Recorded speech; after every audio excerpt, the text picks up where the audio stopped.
Boa noite a todos os nossos companheiros, amigos e irmãos que vivem alegres pensando no bem. Aqui estamos mais uma vez com o nosso Reflexões, procurando discutir estes momentos que nós vivemos, difíceis, conturbados em nossa sociedade. Inegavelmente, essa geração que aí está vindo está chegando a ter problemas que nós realmente nunca tivemos. E é preciso que a gente seja solidário com essa garotada aí, principalmente com os menores de idade, porque é um momento, sem sombra de dúvida, diferenciado.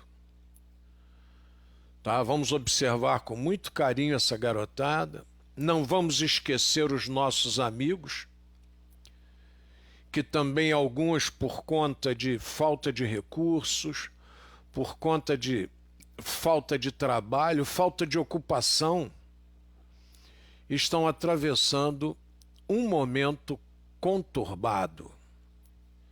Muito importante essa solidariedade nossa nesse momento.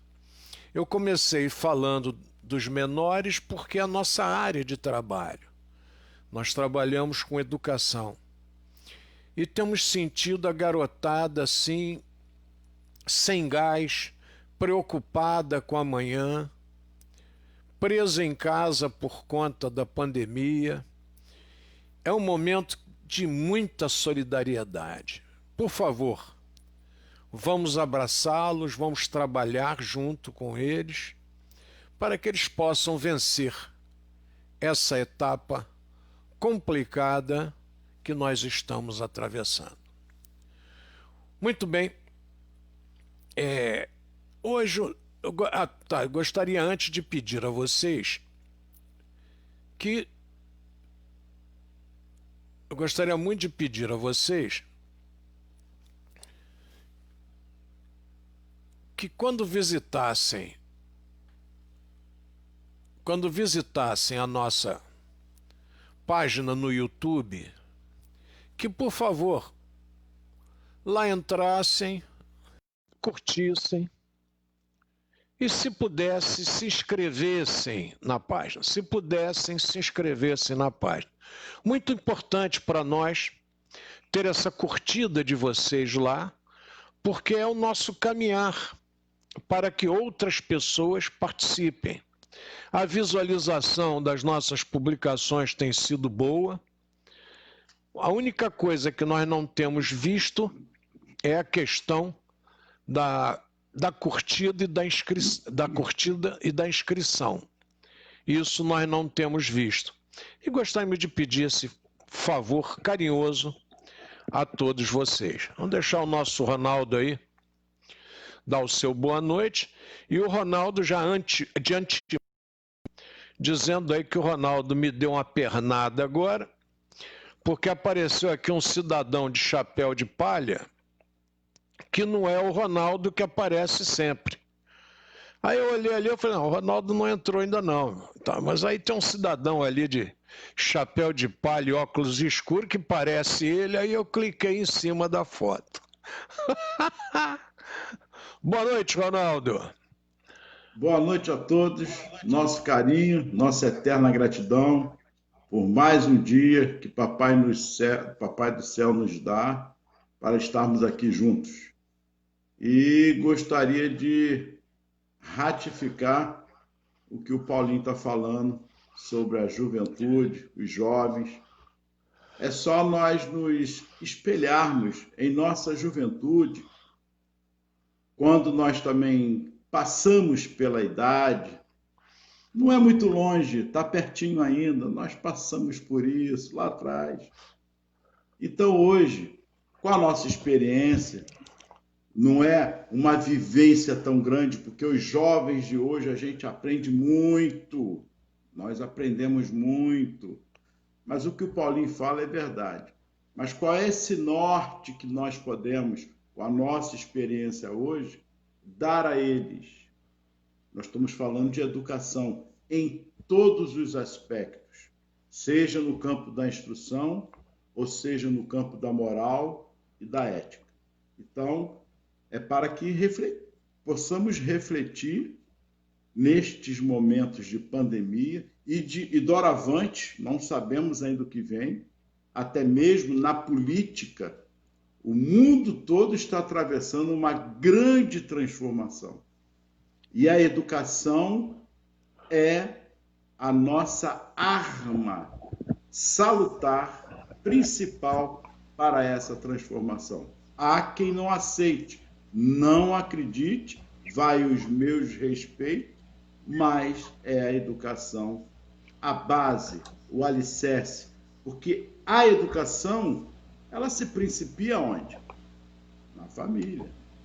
Então, se não acreditarmos na educação, se não fizermos nada pela educação, os jovens realmente estarão perdidos, ou talvez procurando esse norte que está em nossas mãos, porque nós somos ainda esse baluarte pelas experiências, como eu disse antes, mas principalmente juntarmos com os jovens que nós, vou repetir, nós aprendemos muito e muito com eles.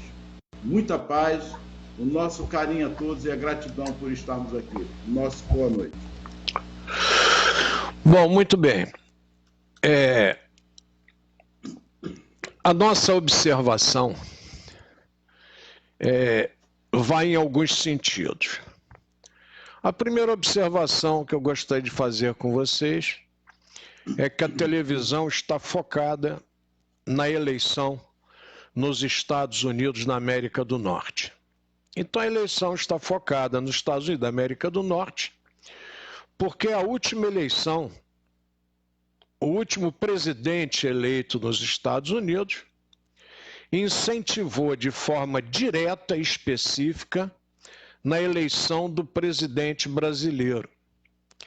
E tentou incentivar também nas outras nações da América do Sul e do mundo.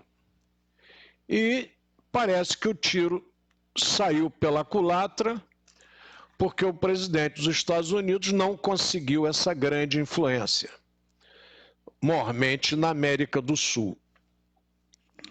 Então, o brasileiro está ligado nessa questão. A eleição americana é uma eleição que se notabiliza pela não vitória do voto popular.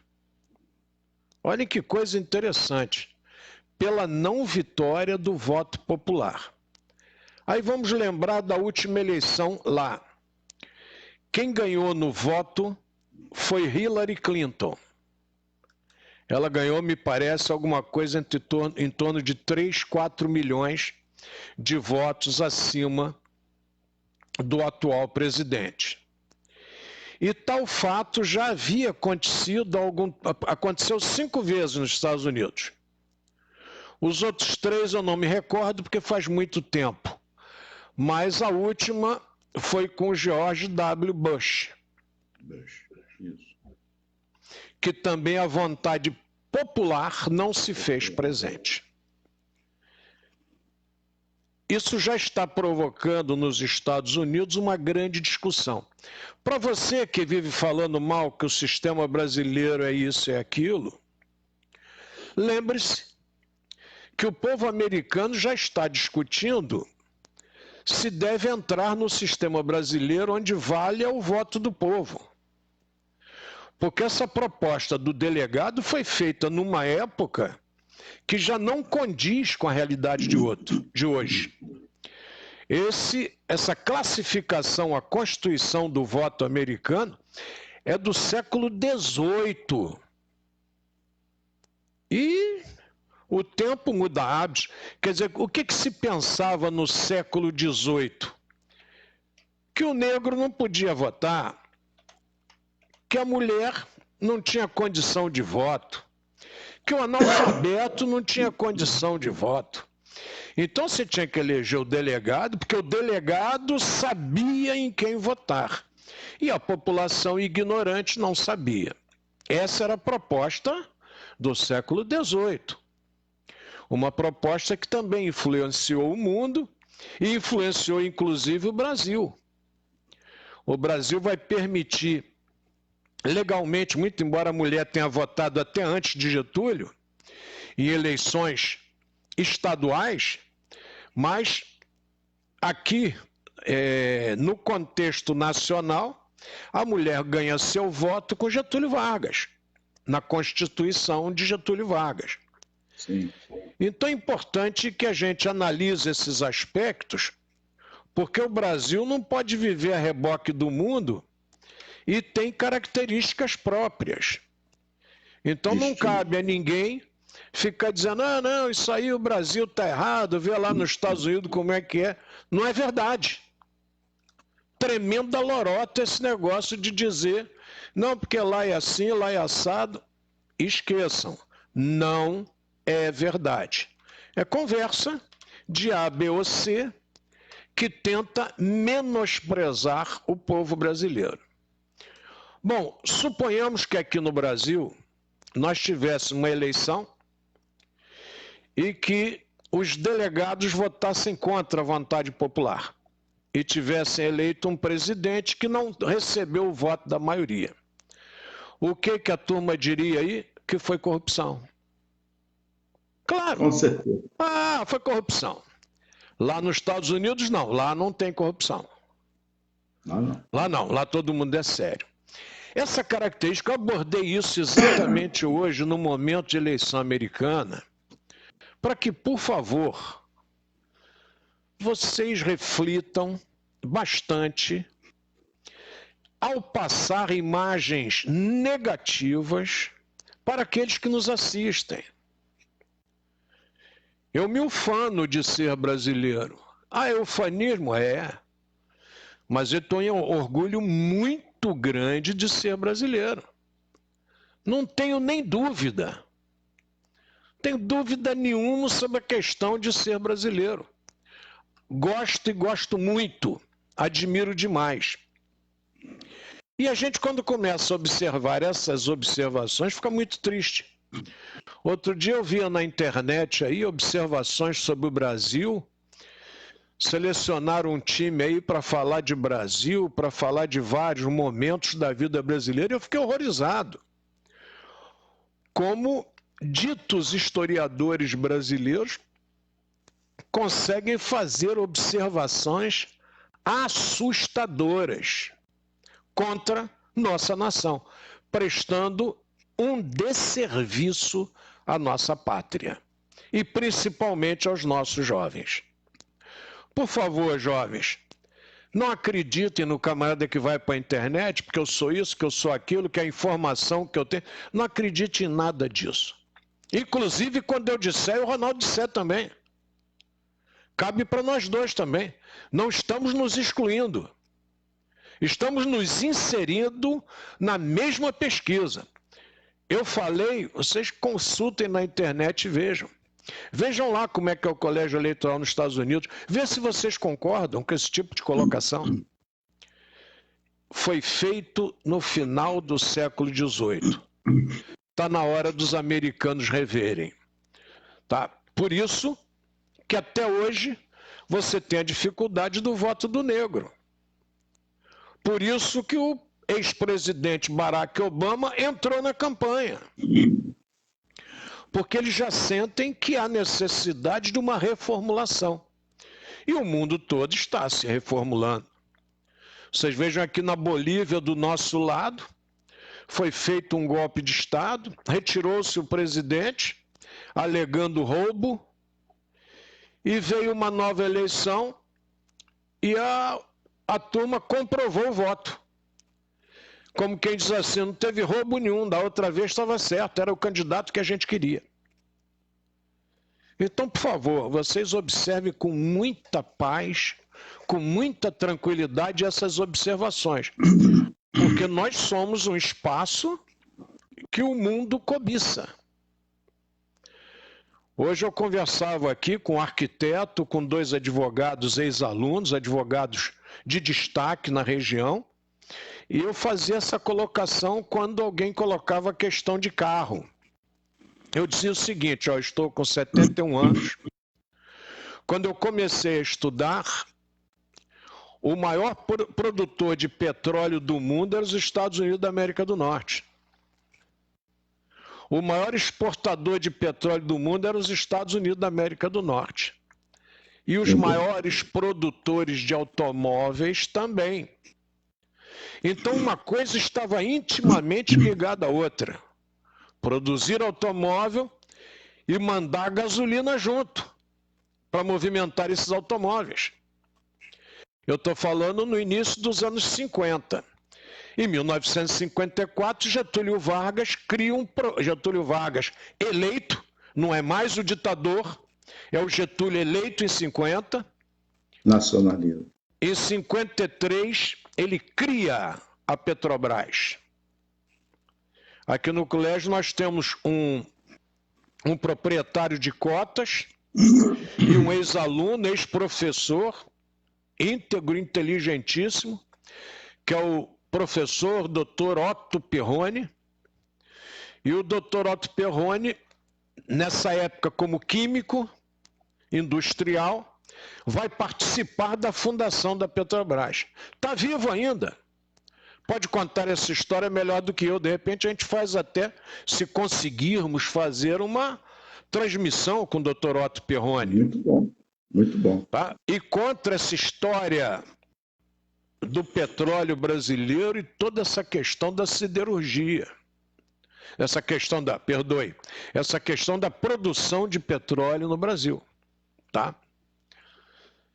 Não se esqueçam, nunca acreditem no que é colocado. Verifiquem sempre. Mas o Brasil, as pesquisas. O Brasil já é praticamente autossuficiente na produção do petróleo. Pois é, mas aí quando ele entra nessa questão em 53, sim, ele já começa a criar inimizades. Perfeito. Sem dúvidas. Você, quando ganha, se você ganha um campeonato de ping-pong, se você se destaca em qualquer coisa, da mesma maneira que você vai possuir pessoas que vão bater palmas para você, você vai provocar inveja. Então não tem dúvida. São ações que vão se contrabalançar durante a vida toda. Seja a área que vocês participarem. Então, já comecem desde cedo a não se preocupar muito com a opinião alheia. Tá? Alguém colocou aqui para mim que o Dr. Otto faleceu. Não sabia, não fui notificado. Perdoem. Acabei de receber a notícia agora que o Dr. Otto Perrone faleceu. Não sabia. Que Jesus o abençoe, ilumine e guarde. Eu soube que ele estava residindo em Guarani, Minas Gerais, mas não recebi essa notícia. Tá? Que Jesus o abençoe. Figura ímpar, hein, gente? E quem informou tem como saber o tempo já desse Não, depois a desencarne? gente verifica. Vamos continuar, depois disso aí eu verifico, entro em contato. A família do Otto Perrone era muito amiga da nossa, né? Depois é que a vida vai seguindo e as coisas vão se modificando. Perfeito. Mas Vicente Perrone, né? Otto Perrone, Vicente Perrone e Irene Perrone criaram com o professor Leopoldo o grupo da Fraternidade Irmã Sheila, aqui em Nova Iguaçu, em 1954. Foram amigos aqui sempre da família, depois transferiram para Guarani. Eu ia muito aquelas semanas espíritas de Guarani, me hospedava na casa da família, tá? Mas eu não tinha recebido, tá? Pena que recebi agora. Que bom, essa figura ímpar, que é o Dr. Otto Perrone, que Jesus o abençoe, ilumine e guarde onde estiver.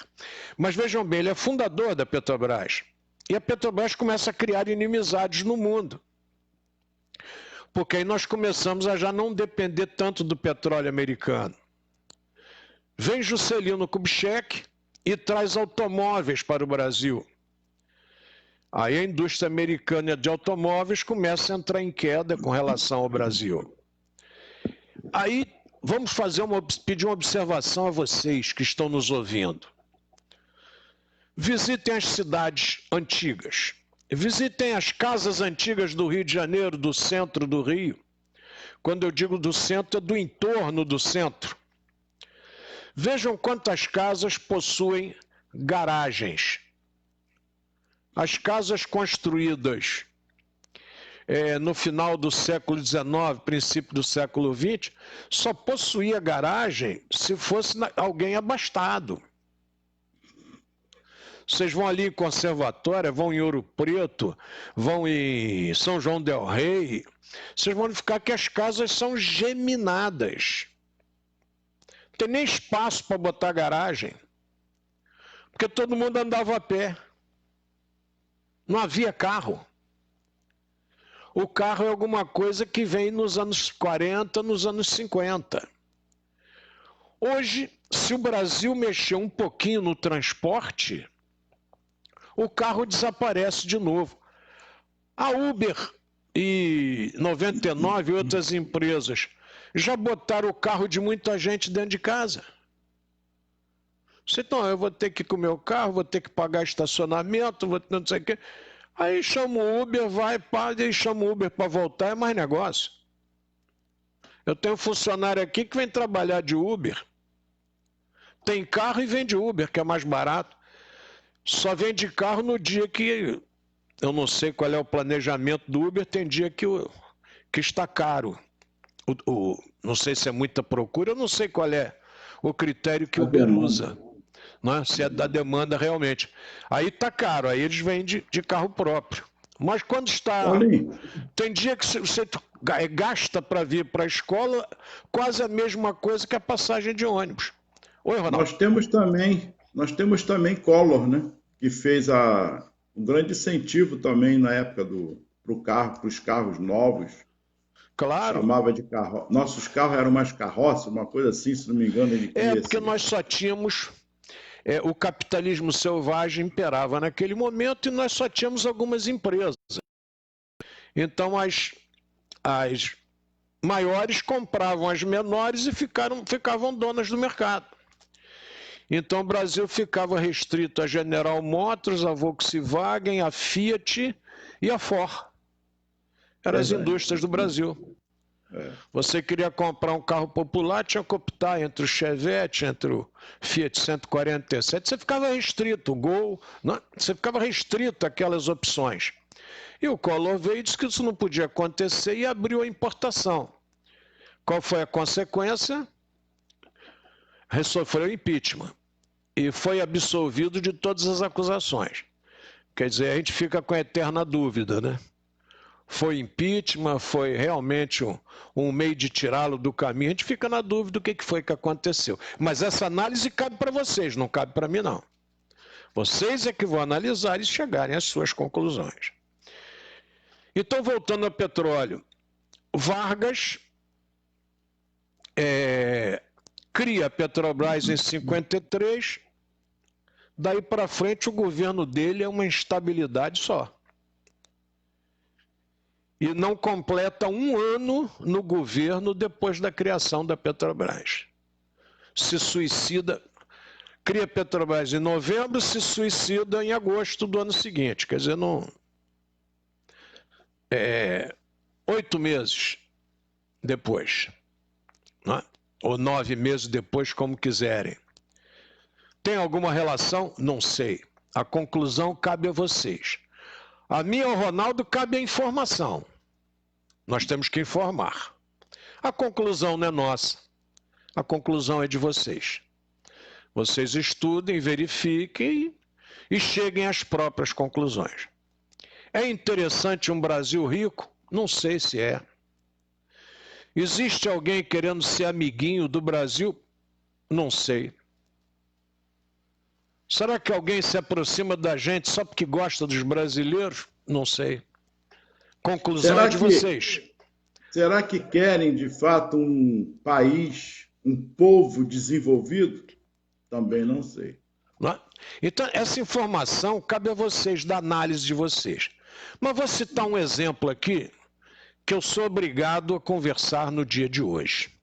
Eu não podia deixar de conversar sobre isso hoje. Então, eu falei no nosso querido Dr. Otto Perrone, não sabia, tá? Fiquei bem chateado ao receber essa notícia. Vejam só, existem pessoas que vivem não pelo dinheiro, vivem pelo ideal. Dr. Otto Perrone é um desses. Viveu e vive, porque nós não acreditamos na morte, né? Viveu e vive pelo ideal da sua alma, do seu espírito. Foi como químico, depois fez engenharia para se reclassificar na Petrobras. E foi um dos ícones da Petrobras, sem nenhuma sombra de dúvida. Foi um dos ícones da Petróleo Brasileiro Sociedade Anônima. E viveu com essa proposta. Se o dinheiro vem, ótimo, dá uma vida mais folgada. Mas tem gente que vive de ideal. E quem não vive do ideal fica preocupado com quem vive. Poxa, esse camarada não se corrompe, esse camarada não aceita uma subversãozinha, né? Será que ele não sai da linha dele? O indivíduo não consegue acreditar que existem pessoas que vivem por ideal. É verdade. O Brasil entra na Segunda Guerra Mundial, é obrigado a entrar. As potências do eixo nos forçam a que entremos na Segunda Guerra Mundial.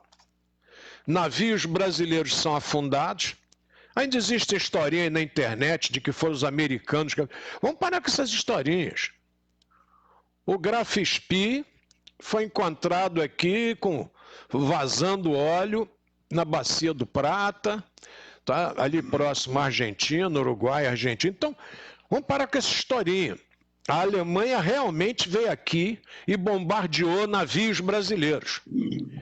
E o que é pior, navios brasileiros que faziam navegação de cabotagem, navegação de litoral, levavam mercadoria de brasileiros para brasileiros. E não eram navios de guerra, e foram covardemente afundados. Isso hoje é documentado, tá? Hoje não é mais, eu acho que, não tem eu acho que. Hoje você tem o navio que afundou, o submarino que afundou, o navio afundado, quem comandava o submarino, quem comandava o navio afundado. Hoje é documento, hoje não se discute mais isso.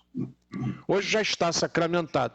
Até porque o povo alemão abriu esses arquivos para os estudiosos. Tá? É uma vitória do povo alemão, que Jesus os abençoe. Reconheceram as atrocidades do seu líder, Adolf Hitler, isso é uma nobreza. Reconhecer o próprio erro é uma virtude, e uma virtude de poucos. E a Alemanha abriu esses arquivos para quem quiser ter acesso a eles. Então não é mais historinha. E o Brasil entra na guerra. E olha que Getúlio Vargas demorou a entrar. E aí você diz, porque precisavam da Força Expedicionária Brasileira. Ué, a Força Expedicionária Brasileira se resume em torno de 25 mil homens. Será que 25 mil homens brasileiros decidiriam a guerra? Foram importantes para a guerra? Claro que foram. Isso não tem dúvida.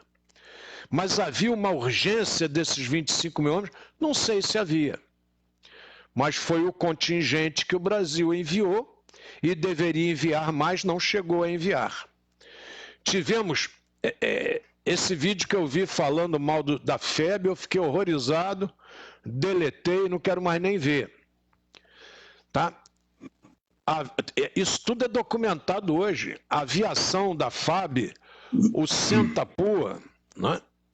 Porque à época havia uma piada que dizia que o Brasil só entraria na Segunda Guerra Mundial se O Brasil só entraria na Segunda Guerra Mundial se a cobra fumasse.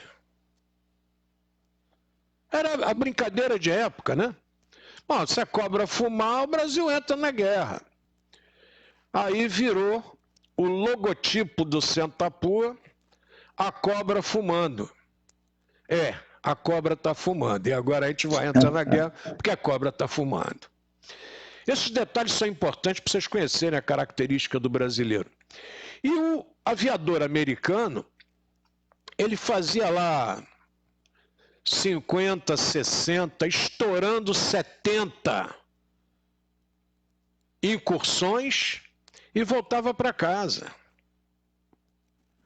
O aviador brasileiro, em especial, bom que se ressalve, aviadores da reserva e aviadores do Correio Aéreo Nacional, que eram exímios. O Correio Aéreo Nacional pousava em qualquer pista de barro, pista com buraco, porque eles tinham que levar correspondência, tinham que levar mercadoria. Então eram exímios pilotos. E essa turma, isso quem fala são os brigadeiros de época em depoimento. O filme Sentapua está aí para quem quiser assistir. E dizem que os brasileiros faziam 120, 130, 140 incursões. O dobro das incursões das outras nações. Vamos parar com esse negócio de menosprezar brasileiro. Isso é doença. Isso é dor de cotovelo. Isso não faz bem a ninguém. Esse é o depoimento do filme Sentapua. Está lá o desembargador falando, está lá o coronel aviador falando, não sou eu falando. E é importante que vocês procurem e vejam. A Segunda Guerra Mundial veio, o Brasil teve que entrar obrigatoriamente, teve papel de destaque nas incursões aéreas, inclusive na Itália foi preponderante a participação, tanto que está lá no cemitério de Pistoia. Eu vou postar, já postei e vou postar de novo. As crianças lá da Itália cantando a canção do expedicionário, que nós não conhecemos, mas eles conhecem. Letra, se não me falha a memória, do saudoso Guilherme de Almeida. A canção do expedicionário. Eles cantam lá, comemorando a ida do Brasil. E o cemitério de Pistoia foi aquele que recebeu os brasileiros mortos na Itália. Depois fez-se aqui no Brasil o Monumento dos Pracinhas, para que esses restos mortais viessem de Pistoia para o Brasil, em especial para o Rio de Janeiro. Visita linda que todo brasileiro deve fazer, em especial o morador do Rio de Janeiro. Vocês verão lá várias lápides. Foi feito um concurso à época, porque não se sabia ao certo quantos brasileiros poderiam ter morrido. Poderiam ter alguns que não foram catalogados. Então vocês vão encontrar lá a sepultura em homenagem ao soldado desconhecido. E nessa lápide do soldado desconhecido está escrito, e me emociona toda vez que eu visito: Deus sabe seu nome. Está na lápide. Está ali no aterro, gente, pertinho. É a muleta do gigante ali, como o povo chama. Está ali no aterro do Flamengo, pertinho. Dá uma passadinha. Tem gente que mora no Flamengo e nunca entrou ali. Entre. A Segunda Guerra Mundial é para nós nos recordarmos sempre. Então o Brasil entra na guerra, a Europa esfacela-se, os jogos, desde, se não me falha a memória, de 1936, é o último momento que Hitler quer mostrar a sua pujança sobre o mundo, e os atletas negros fazem questão de tirar essa alegria dele. Não é, se não me falha a memória, é o Jesse Owens, não é isso? Não me lembro bem o nome, se eu errei, me perdoem. Mas o corredor americano vai lá e arrebenta com os títulos, principalmente nas provas de corrida rasa. E Hitler se retira do estádio. Muito bem. O que eu quero dizer com isso? Que aonde eu quero chegar. E com isso, o Brasil, né? Com isso o Brasil vira uma opção, tá? Tá aqui, ó, Jesse Owens. Nos Jogos Olímpicos de Berlim, em 1936, no auge da propaganda ariana do regime nazista que pretendia a consagração dos atletas brancos alemães, conseguiu o feito histórico e político de conquistar 4 medalhas de ouro. 100 metros, 200 metros, salto em distância e revezamento 4 por 100. Vocês já imaginaram aí a tristeza de Adolf Hitler, supremacia ariana, ver um negão desse tamanho faturando 4 de ouro. Se retirou do estádio, quer dizer, tudo que ele pregara até então, o Jesse Owens tirou. E não pensem vocês que foi mole pro Jesse Owens, não. Comeu um pão que o diabo amassou para poder faturar essas medalhas. Já casado, com filha, sofrendo inclusive dentro da própria equipe segregação racial, foi lá e mostrou a que veio e se consagrou. Tanto que eu estou aqui, quantos anos depois, em 2020, lembrando o feito dele de 1936. Em 1936 o mundo para, porque Hitler não vê mais graça em fazer esse negócio de Olimpíada. Troço sem graça, pô. Era pro branco ganhar e vem o negro e vence. Aí nós ficamos sem isso, vem a guerra, vem o término da guerra, e 36, 40, né? Aí vem a sequência, a Copa do Mundo alterna com a Olimpíada, quer dizer, a Copa do Mundo teria que ser feito ali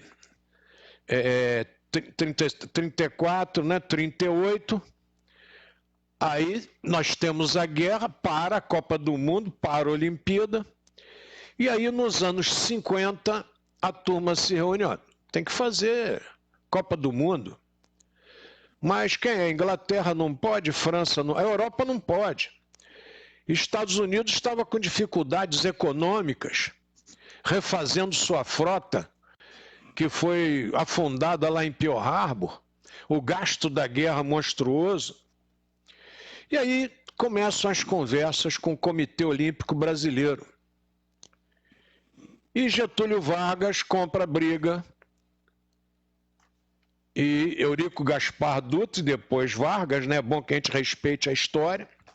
General Eurico Gaspar Dutra, topam a parada e em 1950 o Maracanã é inaugurado para sediar a Copa do Mundo. O outro dia eu recebi um livro, né, do Maracanã. Existe um livro específico sobre a história da inauguração do Maracanã. Não pensa que foi um mar de rosas, que não foi. Foi difícil para chuchu. Já tinha ingresso falso. Tribuna de honra já tinha cadeira na fila Z, na fila Y, que nem existem.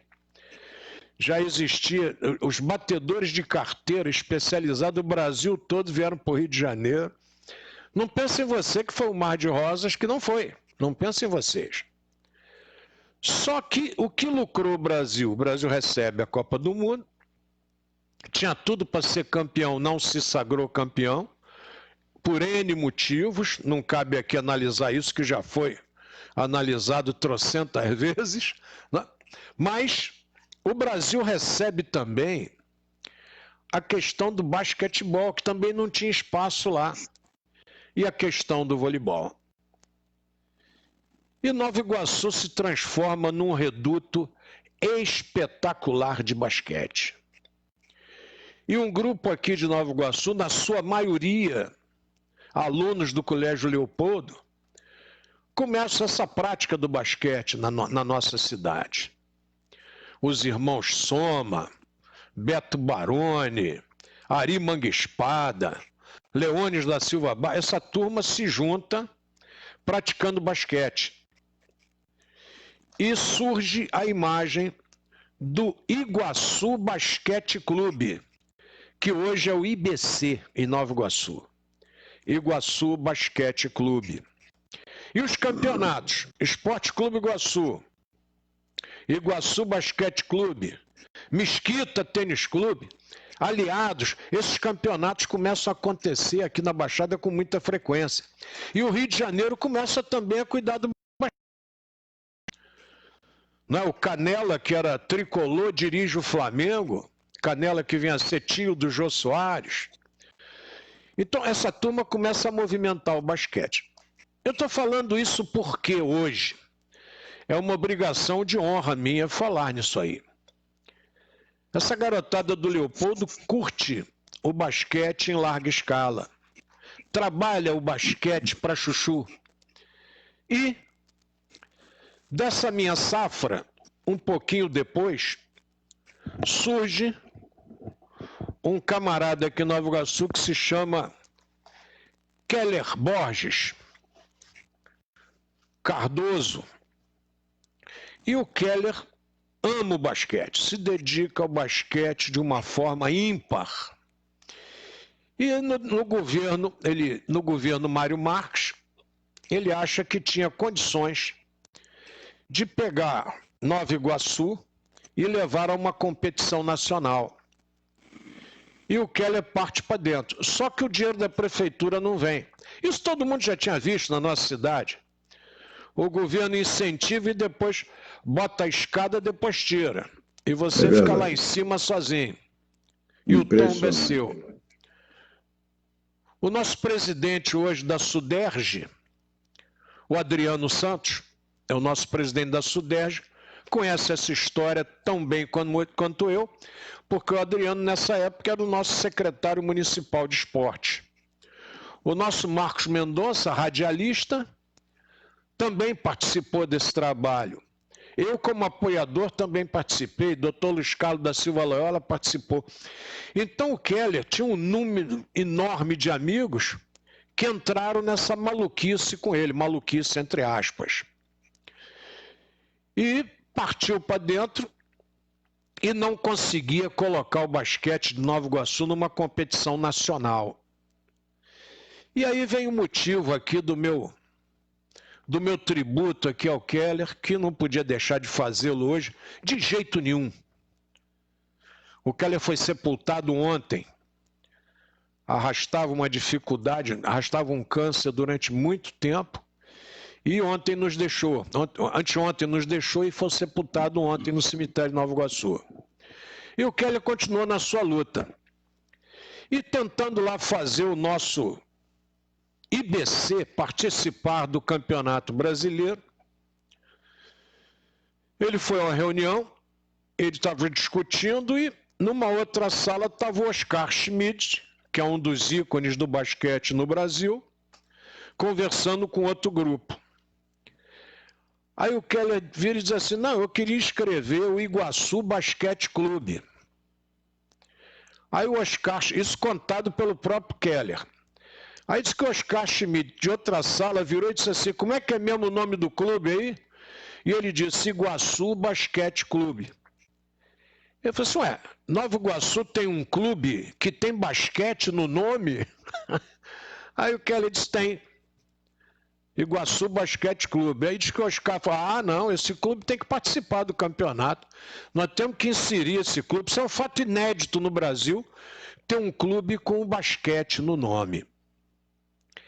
Olha só, eu fui buscar lá na guerra a falta de fazer campeonatos lá na Europa, para poder o basquete vir forte para o Brasil nos inícios dos anos 50 e criar essa célula em Nova Iguaçu importantíssima do basquetebol. E o Keller foi o único, nós temos N pessoas que trabalharam pelo basquete na cidade, mas o Keller Borges foi o único que ousou e conseguiu colocar o basquete iguaçuano em nível nacional. Então, um tributo que nós não podemos deixar de fazer nesse momento que ele nos deixa.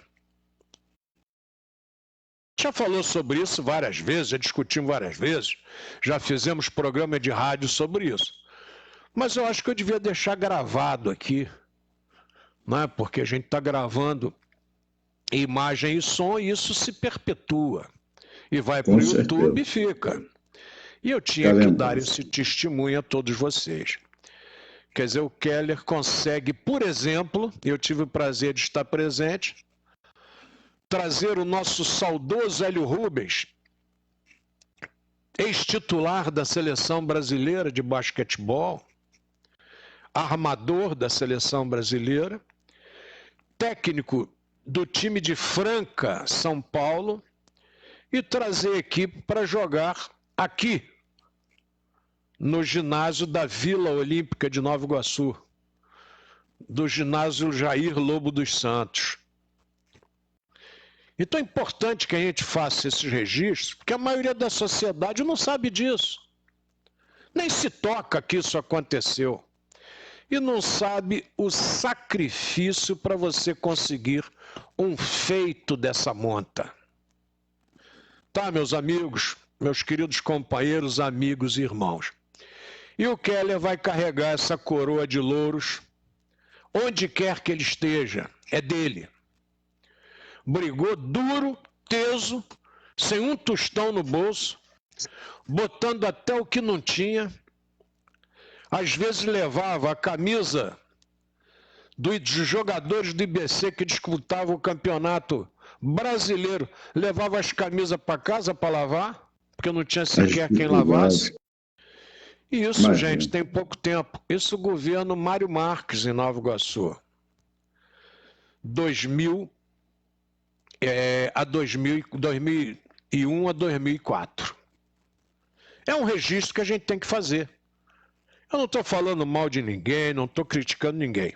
Eu estou simplesmente exaltando quanto vale um ideal.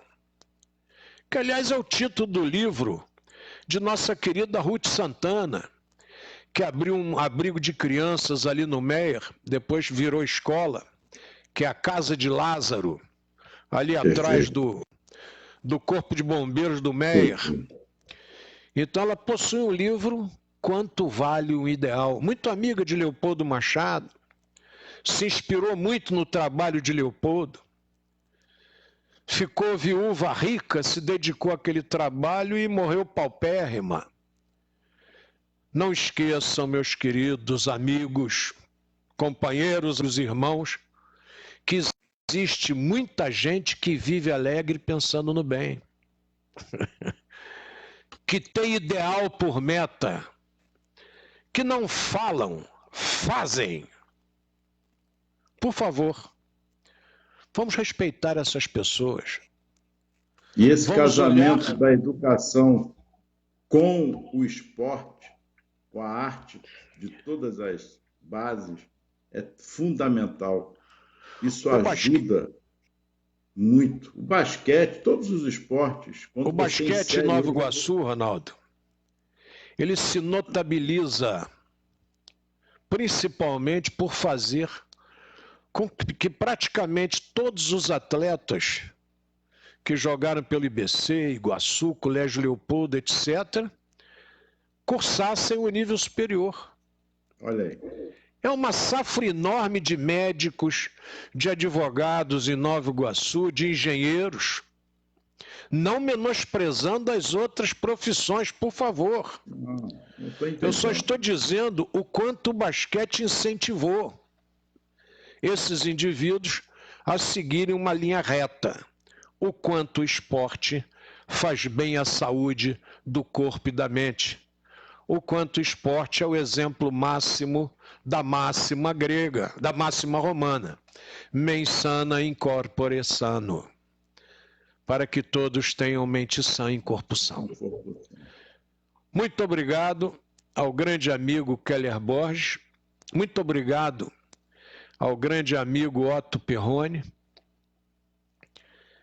Tinham ideais a serem cumpridos. quando o almirante Ernesto Geisel, e o Otto também, eu tenho foto dele aqui, andou dando as suas escorregadas por aqui no Colégio Leopoldo com basquetebol também. Não é? Porque praticamente o colégio inseria todo mundo no esporte. E o Otto também passou. E naquela época era quadra de chão aqui. Não era nem cimentada, era quadra de chão, a quadra do Colégio Leopoldo.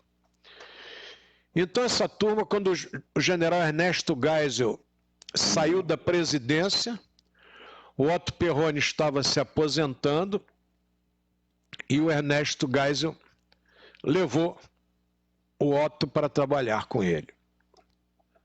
Tá, então é importante que vocês se mirem nesses exemplos.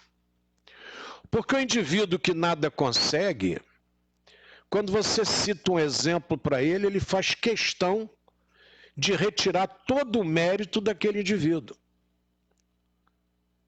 Esse indivíduo vocês têm que se separar dele. Ele é nocivo ao ambiente e é nocivo a vocês.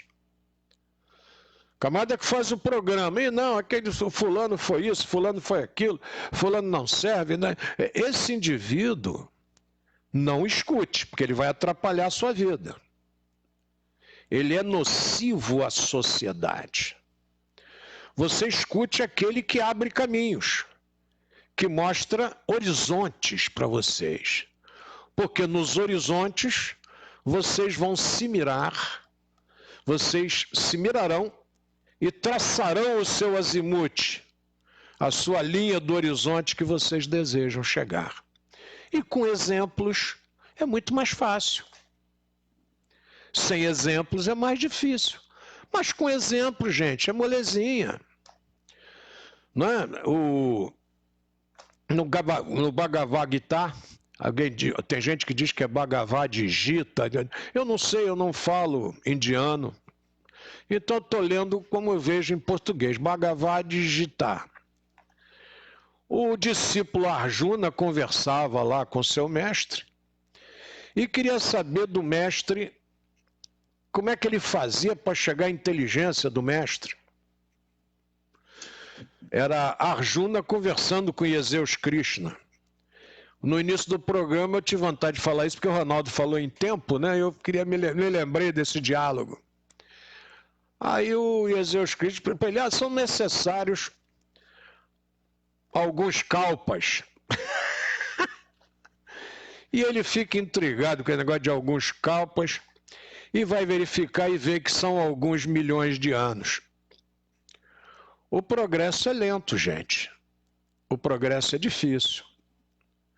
O progresso só é fácil na loteria esportiva. Ali você tira o dinheiro, fica milionário da noite para o dia, mas se não tiver uma base moral importante, esse dinheiro todo que você receber vai por ralo no dia seguinte, ou em pouco tempo. É só fazer um estudo dos grandes ganhadores da loteria e verificar quantos melhoraram de vida e quantos estão duros, tesos como eram. A loteria não adiantou nada.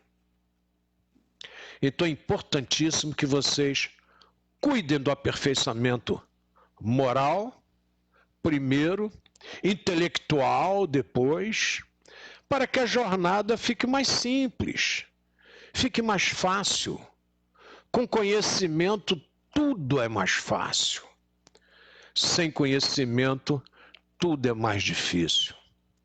E muito cuidado, principalmente, com aqueles que vocês estão seguindo. Porque, de repente, vocês estão seguindo o cara errado. Estão ouvindo a opinião errada, achando que sabem tudo. E eu nunca vi. Há uma frase do Júlio Ribeiro que eu acho sensacional. O tolo nunca é mais tolo do que quando se mete a sábio. Júlio Ribeiro. Ronaldo, já estouramos aqui fácil, rapaz, o nosso horário. As suas conclusões, Excelência. A todos o nosso boa noite. Que Jesus os abençoe, a família de todos, e que possamos amanhã estarmos novamente aqui juntos. Muita paz, Vamos continuar em nossas orações e o nosso culto. Não esqueçam do culto. É importantíssimo. Não importa a religião, façam as suas orações, os seus familiares se reúnam. Bota ali 10 minutinhos é o suficiente, mas não deixem de fazer. Muita paz e a nossa eterna gratidão. As frases não estão esquecidas. As frases não estão esquecidas. Muita paz. Muito bem. Hoje quem primeiro entrou aqui dando seu recado foi o Ronaldo. Depois foi o nosso querido Geraldo dos Santos, Ana Seixas, Leandro Magalhães, obrigado, Leandro. Gerson Cunha, obrigado, Gerson. Luiz Carlos Bittencourt, muito obrigado mais uma vez. Anderson Alex, obrigado, Anderson. Carla Rezende, obrigado. Floriano Araújo, muito grato. Sarinha Freitas, muito grato também. Leonardo Brito, muito obrigado. Leonardo Brito, querida Sarinha, aqui é o neto da Norma. E Aurora, um grande beijo para a senhora e sua família querida. Maravilha. Zoliezer, grande abraço, Zoliezer, primo da esposa. Leonardo Brito. Marcelo Tupinambá. Marcelo Tupinambá chegou a conhecer ali os jogos do Caio Martins. Grande abraço, Marcelo. Sarinha Freitas, já feliz porque encontrou aqui o Leonardo Brito. Grande abraço, Sarinha. Camila Oliveira assistindo. Marco Mendonça, nosso querido amigo Marcos Mendonça, que por um erro do contador contratado por ele e por mim, nas últimas eleições ficou inelegível. Que pena, Marcos. Você seria um excelente candidato a vereador em Itaguaí. Fico triste. Vamos em frente, bobeamos. Jorge Alexandre Pedrosa, grande abraço, Jorge Alexandre. Érica Borges. Rosana Ribeiro, obrigado. Márcia Souza de Mesquita, grande abraço. Valério Oliveira, obrigado. Carla Valquintães, obrigado, Carla. Miriam Magali de Oliveira, obrigado, esposa do nosso querido Marcelo. Marcelo fez programa comigo, Ronaldo, lá na Rádio Rio de Janeiro. Inclusive, o período que eu não pude fazer o programa por conta de campanha eleitoral, o Marcelo é que foi para lá com o Jerônimo fazer o programa. Grande Marcelo, professor de História, advogado, um amigo ímpar. Jesus o abençoe, Marcelo. Alessandro Pereira, lá de Minas, grande abraço. Dilma Freitas Vieira, filha do seu Vieira. Isso aí. Anderson Alex e seu Manuel Barreto, nosso Manuelzinho, secretário, ex-secretário municipal, filho do nosso querido Carlinhos da Tinguá, meu querido amigo Carlinhos da Tinguá, homem ímpar também e visionário, não é que eu não esqueço nunca, nosso querido Carlinhos. Um abraço, Manuelzinho. Rafael Primo está assistindo, Bruna Mariano também. Ô, rapaz, o negócio ficou bom hoje. Jesus os abençoe. E, Ronaldo, nós temos que elogiar esse pessoal, porque eles têm a paciência de nos aturar. Vocês são fabulosos, vocês têm a paciência de aturar a mim e ao Ronaldo essa hora da noite. Jesus os abençoe, ilumine e guarde, que possa proteger tudo que nós fizemos aqui, falamos de belo, de bom, de útil, de glorioso nessa nossa jornada de hoje, e que nos despeça para os nossos lares, com toda a calma. Quem não está em casa ainda, quem está vendo na casa de um amigo, aqueles que estão em casa, não esqueçam da oração e não esqueçam de respeitar Covid, que está agora retornando de um jeito diferente na Europa, mas subindo os casos de novo. Vamos com calma, com prudência, sejamos prudentes como as serpentes, como nos recomenda o Mestre Jesus. E orar muito, e sem vigiar. Uma oração está afeta a outra, são coordenadas. Orai e vigiai. As duas juntas. Muita paz e até amanhã com mais um Reflexões.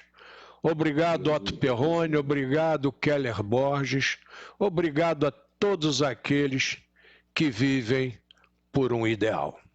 Fiquem com Deus.